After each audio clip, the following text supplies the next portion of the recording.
In this video, I'm going to show you how to transfer PayPal money to debit card.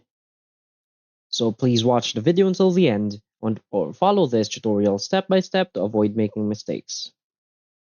So let's get started. So the first thing you want to do is to go open up your web browser or the PayPal app and log into your account.